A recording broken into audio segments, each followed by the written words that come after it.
जय श्री राधे सभी मित्रों को। ध्यान मूलम गुरु मूर्ति, पूजा मूलम गुरु पदम, मंत्र मूलम गुरु वाक्य, मोक्ष मूलम गुरु कृपा।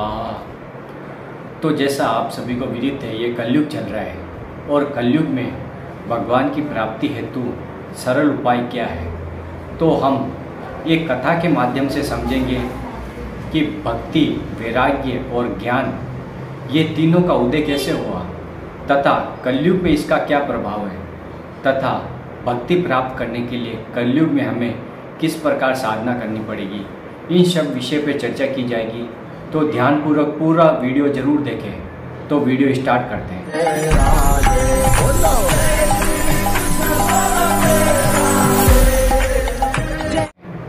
तो सबसे पहले हम ये जान लेते हैं भक्ति, वैराग्य और ज्ञान, ये तीनों द्वापर युग के अंत में जब भगवान श्री कृष्ण गोलोक वापस चले गए थे, उसके बाद में जब नारद जी भ्रमण करते हुए जा रहे थे, उस समय नारद जी ने देखा कि एक बूढ़ी माता और दो वृद्ध ऐसा पड़े हैं, और वो वृद्ध ऐसे पड़े हैं जैसे कोई शिथिल हो गए हो पूरा, मतलब उनकी चेतना बिल्कुल कम रह गई है, ऐसे शिथिल पड़े हैं, बुढ़ापे में जैसे व्यक्ति होता है उसी प्रकार।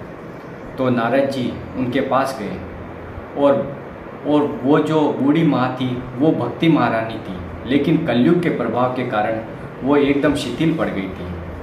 तो नारद जी ने पूछा, तुम्हें क्या दुख है, तुम्हें क्या शौक है?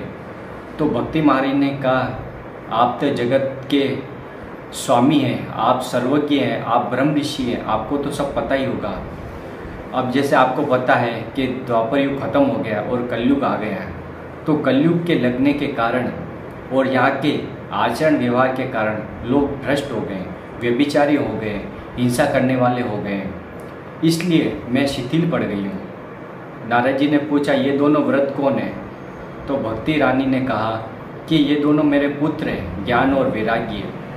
ये भी कलयुग के प्रभाव के कारण, जो कलयुग में व्यक्तियों का अधर्म पूर्वक आचरण है, धर्म की कोई भी पालना नहीं करता, सब व्यभिचार करते हैं, हिंसा करते हैं, मनमानी तरीके से अपना आचरण करते हैं, शास्त्रों का पालन नहीं करते हैं, इसी प्रकार ये दोनों भी वृद्ध हो गए हैं। तो आप नारद जी उपाय बताइए कि हम इन तीनों को कैसे चेतना में जागृत हों।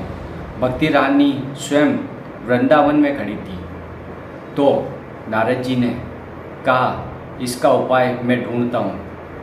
तो नारद जी ने भक्ति रानी के सामने और दोनों वैराग्य और अपने ज्ञान के सामने वेदों का अध्ययन किया, उपनिषदों का अध्ययन किया, गीता का अध्ययन किया, लेकिन उनमें चेतना जागृत नहीं हुई। तो नारद जी अचंभे में पड़ गए कि ये क्या हो रहा है। तो ऊपर से आकाशवाणी हुई, उन्होंने कहा कि आप जो मार्ग में चल रहे हो, आप जिसका धर्म के अनुकूल पालना कराना चाहते हो और आप जिस समस्या में फंसे हो, उसका उपाय कोई ऋषि आपको बतलाएंगे। तो नारद जी ने सोचा कि आकाशवाणी तो हो गई, तो अब किस प्रकार भक्ति, ज्ञान और वैराग्य की चेतना जागृत की जाए। तो वो जो आकाशवाणी हुई थी उसके अनुसार ही देवर्षि नारद जी चले गए भ्रमण करते हुए ऋषि को ढूंढने के लिए। तो वे जाकर एकांत में ध्यान करने लग गए, ध्यान करते करते तपस्या करने लगे।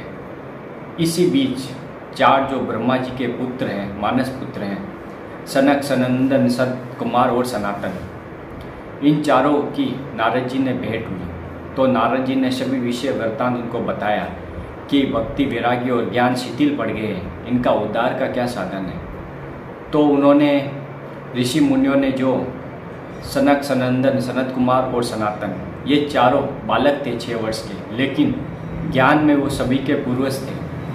उन्होंने बताया कि तुम जाके हरिद्वार में यमुना नदी के तट पे एक स्थान बताया, वहाँ पे जाके आप महाभागवत महापुराण का कथा कराएंगे। इससे इनमें चेतना जागृत होगी और काफ़ी कलयुगी मनुष्य का उद्धार होगा। तो भगवत महापुराण की कथा तो आपको पता ही है, श्रीमद् भागवत महापुराण, इससे मनुष्य का सहज में कल्याण हो जाता है। इसके श्रवण मात्र से अनेक जन्मों के पाप नष्ट हो जाते हैं। फिर जैसे ही ये उपदेश मिला नारद जी और सनत कुमार, सनंदन, सनातन और चारों जो ब्रह्मा जी के पुत्र थे, नारद जी और देवता लोग वगैरह सब इकट्ठे हुए। जितने भी देवता थे सभी ब्रह्म लोक के, स्वर्ग लोक के, गोलोक के, पाताल लोक के जितने भी देवता थे, असुर थे, गंधर्व, सभी उस कथा में उपस्थित हो गए। तो जैसे ही वो कथा आगे बढ़ती गई, भक्ति, वैराग्य और ज्ञान तीनों चेतना से जागृत हो गए और उनके प्रभावशील हो गए और उनका एकदम सब अचंभे में पड़ गए कि ये क्या हो रहा है कि भक्ति महारानी, ज्ञान, वैराग्य एकदम स्वस्थ हो गए और जवान हो गए एकदम। तो उन्होंने बताया, नारद जी ने बताया, कलयुग में केवल जो मद् भागवत महापुराण है उसका कथा का जो श्रवण करेगा उसके अनेक जन्मों के पाप नष्ट हो जाएंगे। ये मतलब मैं सार चीज़ बता रहा हूँ, क्योंकि कलयुग में मनुष्य की बुद्धि भ्रष्ट हो चुकी है। काम, क्रोध, लोभ, मोह के आगे व्यक्ति केवल व्यभिचार में उतर गया है। सोचने की क्षमता खत्म हो गई है। अगर जीवन में उनके आनंद नहीं है तो किस कारण से, चिंता है किस कारण से, अशांति है किस कारण से। इन सभी का उपाय कलयुग में केवल एक हरि नाम है, संकीर्तन है और श्रीमद् भागवत महापुराण की कथा है। जो भी इन दोनों को अपने जीवन में उतारेगा कलयुग से बचने का एकमात्र उपाय है। क्योंकि राजा परीक्षित जी जो महान योद्धा थे महाभारत काल में, जब युधिष्ठिर जी अपना सब कुछ त्याग कर उनको राजगद्दी हस्तिनापुर की सौंप के चले गए थे, तो उस समय कलयुग ने ऐसा प्रभाव डाला था राजा परीक्षित जी पे कि उनके हाथ से ऋषि मुनि के गले में सर्प डलवा दिया था। तो राजा परीक्षित जी ने उन्हें उसी उपाय पे छोड़ा था कि ये केवल हिंसा, शराब, व्यभिचार, चोरी, डकैती, जुआ, इस पे ये राज करेगा। लेकिन हाथों हाथ कलयुग ने अपना प्रभाव छोड़ दिया। तो हम तो सामान्य पुरुष हैं, हमें भक्ति भी करनी है कलयुग में, तो हमें किस प्रकार करनी है? तो ध्यानपूर्वक सुने। हमें प्रभु का श्री राम, प्रभु श्री कृष्ण, प्रभु श्री हरि, जिनका भी नाम प्रिय हो उनका नाम जप करना है। जितना अधिक संख्या में आप नाम जप करोगे आपका मन पवित्र हो जाएगा, बुद्धि भी आपकी पवित्र होगी और आपके अनेक जन्मों के पाप भस्म हो जाएंगे। और धीरे धीरे आप स्वाध्याय कीजिए। किसी भी ग्रंथ को, गीता का आप स्वाध्याय कर सकते हैं, रामायण का स्वाध्याय कर सकते हैं। उसके बाद में गृहस्थी का कार्य तो आपको करना ही है। उसके बाद में जब भी आपको समय मिले संकीर्तन जरूर करना है, क्योंकि कलयुग में हरि संकीर्तन से ही सभी पापों का नाश हो सकता है। और व्यक्ति जीवन में अगर आनंद और शांति को प्राप्त होना चाहता है तो कलयुग में नाम के सहारे वह नाव पार कर ले जाएगा, भवसागर को पार हो जाएगा। और श्रीमद् भागवत महापुराण कथा का जो श्रवण करेगा उसके अनेक जन्मों के पाप नष्ट हो जाएंगे और वे भगवत लोक को प्राप्त होगा। तो सार विषय यही है कि जीवन में आपको चाहिए कि मेरे जीवन में दुख नहीं आए, मेरे कोई निराशा नहीं हो, जीवन में भय नहीं आए, अशांति ना हो, घर में सब सुखी हो जाए, आनंद से जीवन यापन करें। तो आपको कुछ समय निकाल कर भगवान का संकीर्तन करना पड़ेगा। हरि शरणम, भगवान का नाम जप करना पड़ेगा। इससे आपके जीवन में अपार आनंद आएगा, क्योंकि आपकी इंद्रियां आपको भोगों में ढकेल रही है। इस कारण आपको समझ में नहीं आ रहा कि विचार क्या करना है, क्योंकि इंद्रियां आपकी हमेशा गलत विचार ही कराती है। कोई भी स्फूर्णा आपके मन के अंदर हुई, आप तदात्म होकर उसको भोग लेते हो, उस पर विचार नहीं करते कि वो सत्य है या असत्य है, वो मुझे करना चाहिए या नहीं करना चाहिए। आप किसी से लड़ाई झगड़ा करते हो तो आपका मन आपको अशांत करता है, क्योंकि सबको सुख प्रदान करना ही हमारा जीवन का परम कर्तव्य है।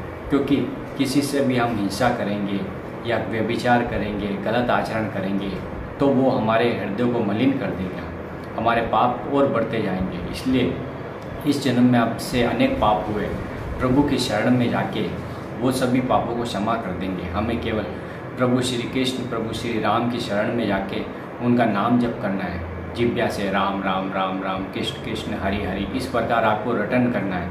कुछ ही समय में देखोगे आपके जीवन में अपार आनंद आएगा, आपके जीवन में सुख की वृद्धि होगी। धन चाहिए, धन मिलेगा, वैभव मिलेगा, आपका जीवन एकदम शांतिपूर्ण ढंग से व्यतीत होगा, क्योंकि आपने भगवान का आश्रय ले लिया है, प्रभु के श्री चरणों की आसक्ति आपने प्राप्त कर ली है। इसलिए आपके जीवन में अगर आपको हमेशा कलेश से दूर रहना है, शांति को प्राप्त होना है, मन को शांत रखना है, चिंताओं से दूर रहना है, तो प्रभु का स्मरण करना स्टार्ट कर दिया है, नाम जप करना स्टार्ट कर दीजिए, तो आपके जीवन में अपार आनंद आ जाएगा। ये वीडियो आपको कैसा लगा? वीडियो को लाइक कर दें, कमेंट कर दें, शेयर कर दें, और चैनल पर नए हैं तो चैनल को सब्सक्राइब जरूर कर दें, क्योंकि ऐसी आध्यात्मिक वीडियो हम आपके लिए लाते रहते हैं। राधा वल्लभ श्री हरिवंश।